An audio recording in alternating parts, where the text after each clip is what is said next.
Olá, galerinha do Centro Educacional Vieira Santos. Bom dia, tudo bem com vocês? Como vocês estão? Espero que estejam todos bem, assim como estou.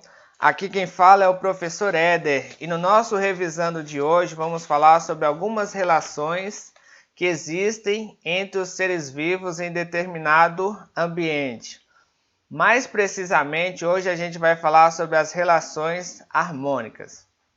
Vamos lá começar nossa aula de hoje. Antes de entrarmos de fato nessas relações, nos tipos que existem, vamos entender o que são relações harmônicas.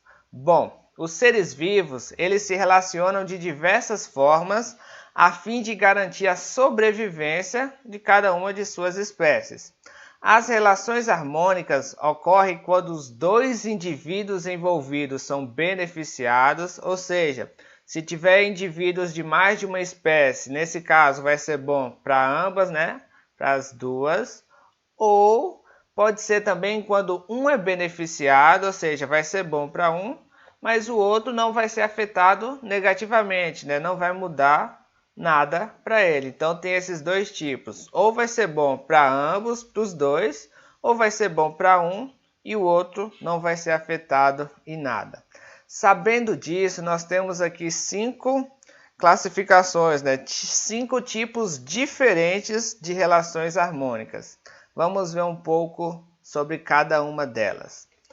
Para começar aqui, vamos falar sobre o mutualismo. O que é?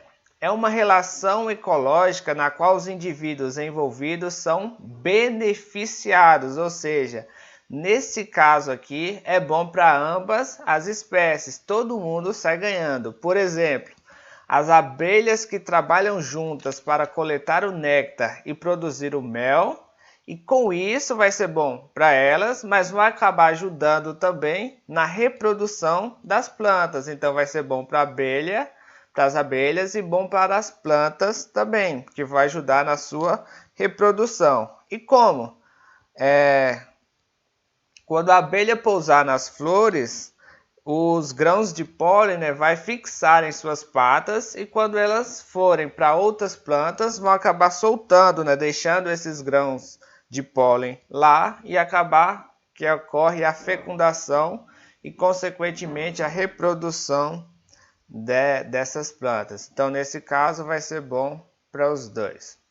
A segunda relação que nós vamos ver aqui é o inquilinismo, que é uma relação na qual um ser vivo utiliza-se do corpo de outro apenas para ter um abrigo ou um suporte, sendo chamado de inquilino. Por exemplo, tem algumas plantas menores que elas crescem fixa em árvores já grandes, né? Árvores maiores, justamente para captar mais luz, para ser mais fácil delas sobreviverem.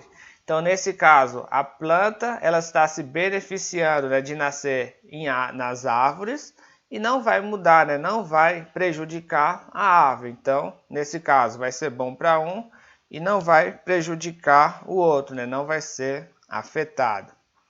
Depois nós temos aqui o comensalismo, que é uma relação na qual um ser vivo se beneficia ao se alimentar dos restos de outro ser vivo, que nesse caso, né, também não é afetada na relação. Por exemplo, a relação que existe entre o tubarão e o peixe piloto, outros tipos de peixe também, que o tubarão caça suas presas, se alimenta e os restos que sobrarem vai servir de alimento para esses outros peixes que sempre estão a seu redor. Ou na selva também, né? Cujo animal, outro animal qualquer, caça a sua presa, aqueles restos que sobram vão servir de alimento para outros animais menores. Outro aqui, a sociedade, é uma relação entre indivíduos de uma mesma espécie que vivem juntos, porém não fixos uns aos outros, ou seja, cada um separado, cada um no seu canto, com uma organização cooperativa. Por exemplo, a relação de espécies de insetos, como as abelhas e os cupins, as formigas, né? Cada um nessa relação tem a sua função, desempenha um papel, né? E todo mundo da mesma espécie vai sair ganhando nessa relação. Por fim, nós temos aqui a colônia. É uma relação entre indivíduos de uma mesma espécie em que vivem fixos uns aos outros e podem ou não estabelecer relação de trabalho. Então, diferentemente da sociedade, nesse caso aqui, né, não necessariamente cada um vai ter sua função de trabalho, né? E nesse caso aqui também todos vivem juntos. Um exemplo, nós temos a caravela, né, que é formada por vários indivíduos juntos.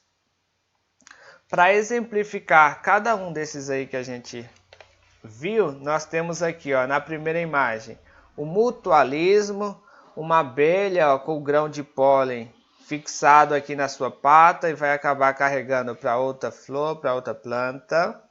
Aqui embaixo nós temos o inquilinismo, ó, uma planta nascendo numa árvore maior, uma sociedade, ó, as abelhas todas juntas aqui, cada uma com a sua função bem definida, comensalismo, olha o tubarão procurando as suas presas e muitos peixes menores ao seu redor, justamente para ficar com aquilo que sobrar. E aqui uma colônia, né? Pode não parecer, mas aqui são vários indivíduos da mesma espécie juntos que formam aí essa caravela. Bom, espero que tenham gostado da aula de hoje, hein? Fiquem com Deus. Não se esqueçam de fazer a atividade relativa ao revisando de hoje. Se cuidem e até a próxima. Tchau, tchau.